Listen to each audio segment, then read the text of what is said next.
stock market rally. Just misguided optimism, or just not right? Don't get too excited about the past week's rally. The bear market's keys: falling demand and the death of credit aren't likely to improve. No. There's never been times like this before, and never will be again. Stocks scorched the sky in impressive fashion last week, and this week too, starting with a 379-point Dow rocket last Tuesday,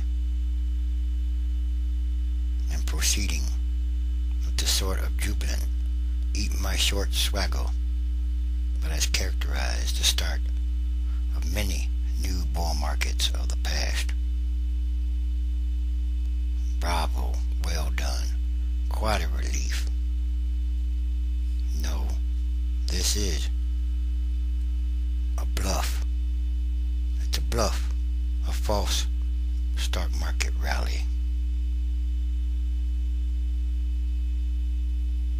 And it's not enough to signal an end to the 17-month capital attack that has blown up $50 trillion in market value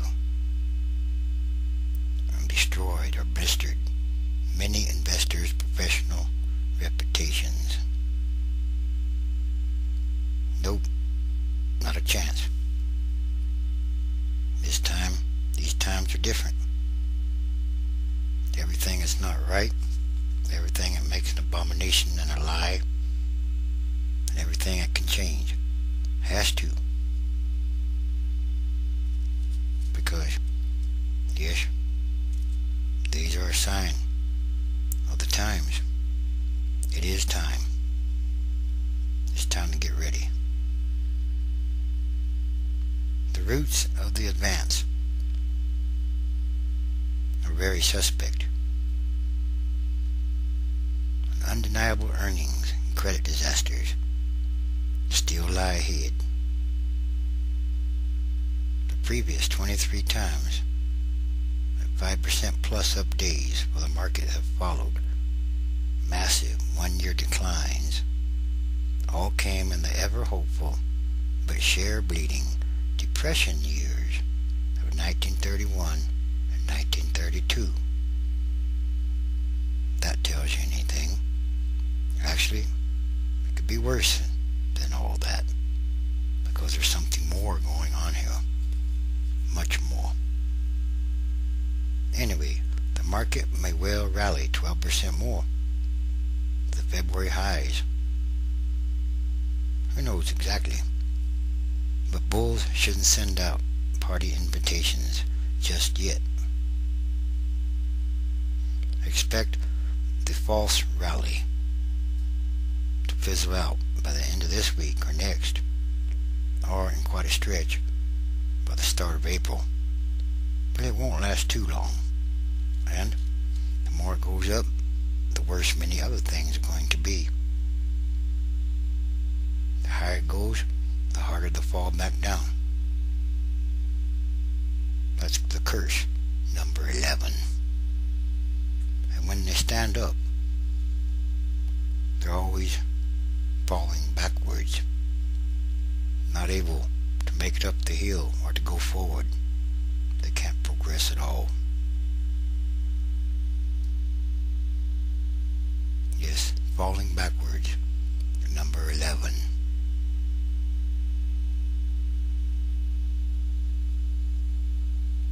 Catalysts for the rally were patently absurd.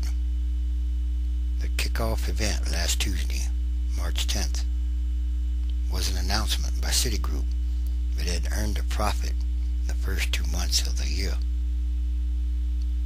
As long as you don't count loan write-offs or other losses. And they got a lot of taxpayer money, didn't they? That could help profit, all those billions of dollars. Yes. Or it's like saying Death Valley is temperate, except for the extreme heat.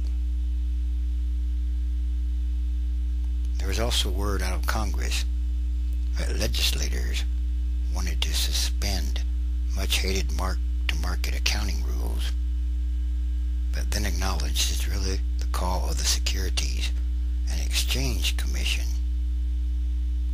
which quickly said it would do no such thing. And then the Treasury Secretary told reporters that the Obama administration planned to do whatever was necessary to fix the economy. Money is no object in some kind of way. Yet, unfortunately, plans from his understaffed department are still all they've got. Just plans and more plans. Some kind of way. That's true too. A week earlier, the market would have fallen apart on this bland news. So why the big rally March the 10th? One answer revolves around supply and demand nuances. The sassy answer could be that the bears are sort of like a thug or a bully who has been pounding a victim for hours and needs to take a break to ice his knuckles. And it's also a false rally. It's not really based on any real news, or it's ignoring the bad news, and there's something more than that even. The more it goes up, the worse things could get, the harder the fall could be.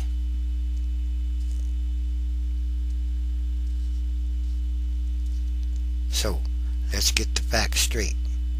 The bear market has not been about panic or psychology, although, well, it's been about plunging demand, the death of credit, and lending, the credit freeze. Of course, it's also a worldwide economic crisis. How can you fix one economy unless you fix all the rest? Since it is now a worldwide connected economy. It's all connected now.